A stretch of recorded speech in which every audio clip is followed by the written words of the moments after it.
Bucs Game Day. Inside the Huddle continues with your host, J.P. Peterson. Welcome back. The game preparation is complete. It's showtime. Now, there is no script for this play. No one knows what the game will hold. For the players, the anxiety builds as they prepare for perhaps the most intense test of body, mind, and soul they will ever encounter. For the fans, the anticipation of the week, perhaps the entire offseason, boils over into an emotional explosion. And for family, nervous feelings of how their man might play, or worse, a possible career-ending injury. It's all there now as these modern-day gladiators prepare to exit the tunnel and whip 65,000 Buccaneer fans into a frenzy.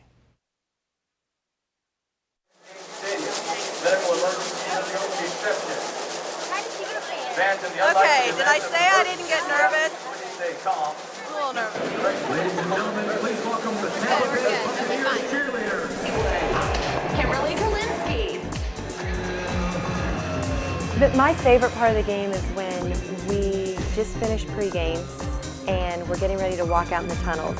Because once you walk out and make those tunnels, you know that the players are going to run through, and then it's game time. And then there's no turning back. You don't leave that field until the game's over. So it's anticipation.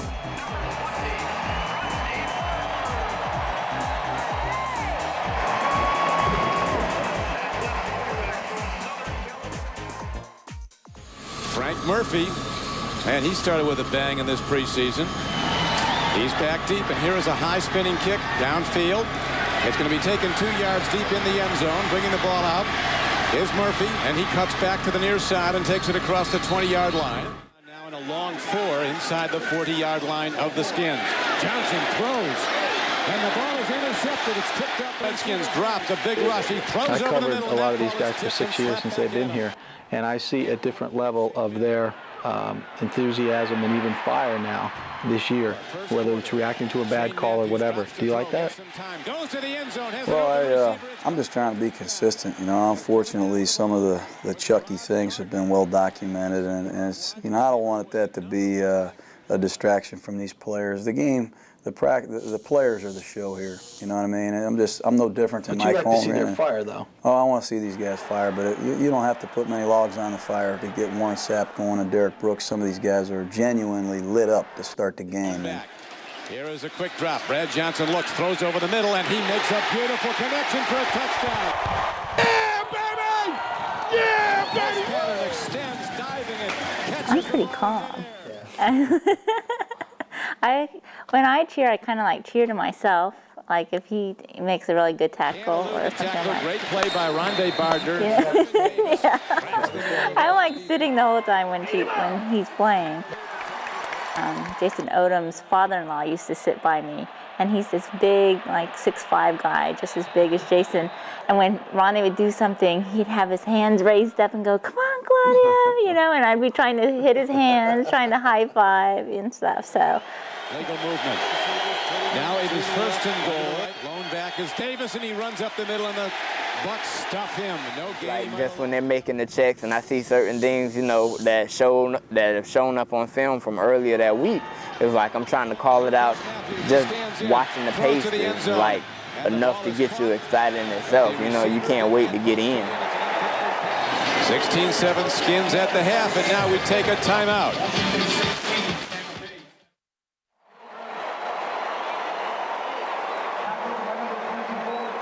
To me, the offense just hasn't proved yet that it can move the ball consistently. Second down and 9 for the Buccaneers. Quick drop. Johnson throws over the middle. The ball skips off the hands of Keenan McCardell at the 35-yard line. With your number 1 quarterback throwing an interception, I don't care who it's against. Got 2 picks. That's what I say. Your first 2 series with your quarterback throwing an interception, that ain't getting it done. They couldn't run the ball again. And the handoff to Allstott. He's hit at the line of scrimmage. And then, maybe I get to the fact that, there's a chance that they're going to have to start the season this way. Yeah. Pittman, has not been healthy. Coleman may not be ready. They're optimistic, but he probably won't be ready for the start of the season. And now they may have to play without a defensive starter as well. Okay. I think I can get in all that stuff. And let's have some fun! Come on! So these young women have the opportunity to perform in front of 65,000 people. I'm excited for them. This is their show. This is our line. Remember, we're going to show our red side first. Okay. Nervous and excited. I'm nervous, yeah. Here we go. Right. There we go. One more time. What's up? 5, 6, 7, 8. What's up? Oh, get it up right here. This is your time to shine. We're getting ready for the second half when Bucs Game Day continues. For the Redskins, 11:53, and we'll head on down to Ronnie Lane with head coach Jon Gruden. Ronnie? All right, thank you, Jeff. We saw Marcus Jones being taken out of the game in the first half. How is it? Well, we're concerned, obviously. It's his knee. We don't know the exact severity yet. Well, I'm not the best at that time. You know what I mean? If it's going good, you want to go in there and make sure we stay on a roll. And you have such a short time anyhow. By the time you go in there, meet with your coaches, talk to the quarterbacks, address the team, it's time to go again anyhow. And I don't know if that ball's catchable or the receiver's falling down before the ball got there, but that's spilled milk right now. We got work to do. You know, your mind is elsewhere when you're talking to the media at that time, at least mine is. So that's a challenge. But the turnovers obviously hurt you. Yeah, we had some bad field position in the first half, and we had some drives started. We just got to finish them off. We cannot turn the football over, and we've got to do a better job of that, obviously. All right, thanks, Coach. There you go. Disappointed with the play of the offense.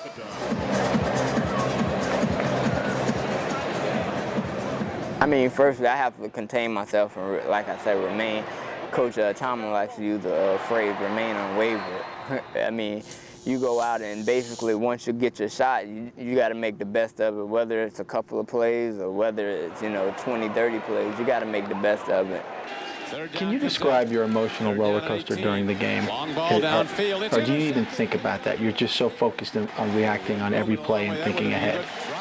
Well, a lot of it's probably overrated. I'm probably no different than anybody else. I've been accused of being too emotional, getting too excited, but I want these guys to do good. I want to win this game. I want these players to be excited, and I want to see fist pumping and fans fired up. And when things go bad, I get mad. And when a call goes against us, I get upset. It's a live ball. It's picked up by the Redskins. Nobody's going to catch him. On the run is Greg Scott. He's going to go the distance. Greg Scott, a defensive end. I mean, at the point I got in, it was more or less, I was just going out, and try to be sound and just go play, you know what I mean? I wasn't trying to do nothing extraordinary, make anything happen or anything, just with the opportunity I was given, go out and, just make the best of those plays, don't have any negative plays, and be on my keys, and hopefully if I got an opportunity and I would make a play, but it just didn't happen that way for me. Tampa! Hey! I don't think any words can truly describe it. Let's go, Tampa! We do this because we truly love the community. We love being involved in the Tampa Bay community, and we enjoy performing for the fans. I was very lucky to be a part of that game. I don't know if there'll be another one. You never know what's going to happen. Well, this is the end of the game. We've lost to the Redskins, but it's only the beginning. It is hard to watch them lose. I'm a big football fan, and I love the Bucs, so it hurts, but I know we're going to have more wins than losses, so. You need to take it in. You need to enjoy it. You need to appreciate being here. And it's over. Doing down there, and that'll do it.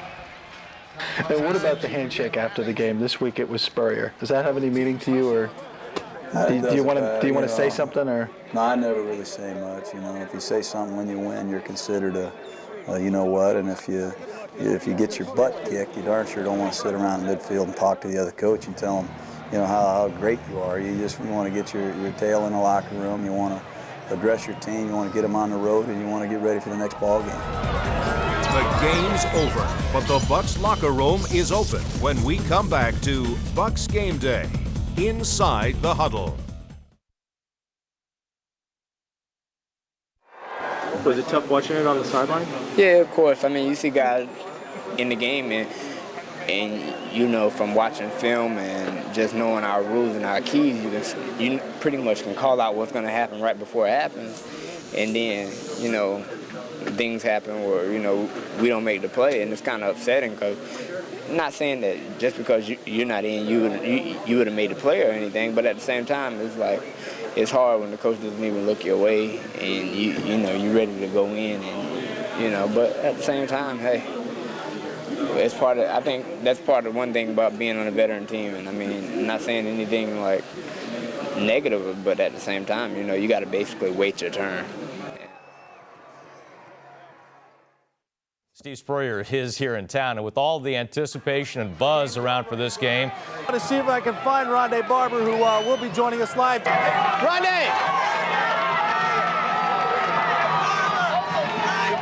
Yeah, live. Oh, here's JP with Ronde. All right. Ronde Barber joins us. Ronde, 40-10, not a pretty score for you guys. What's your feeling after a game like this? I know the first team, the score was about 10-7. Thank God it's a preseason, JP. Yeah. No, we got a long way to go. We know we got... When you're walking down the hall there, are you formulating things in your head to say, or are you just reacting to it? And what happens sometimes when you get a really stupid question?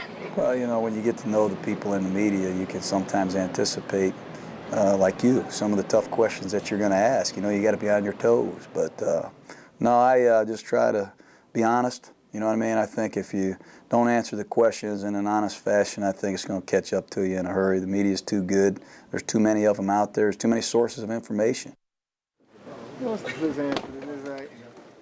Standpoint.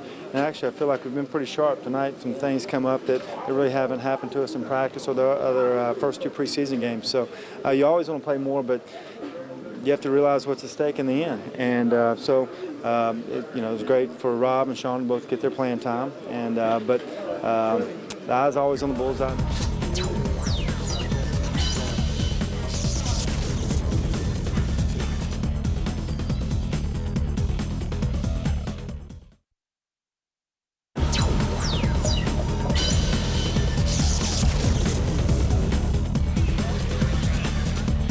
That's not pretty any which way you look at it. Yeah, I can't wait till the real showtime starts. Oh, it's still a great time. Anytime you get around Buck fans is a great time, but let's face it, we just got shellacked. It was incredible. If we can hold on to the ball, I'll be happy. But that's what you get all the kinks worked out in preseason. Get ready for the regular season. Sometimes you got to take a step backwards to see the whole picture. And the humility that might come in preseason can be. Well, we want to thank Don Crickey, color commentator Scott Brantley, sideline reporter Ronnie Lane, studio. Good night.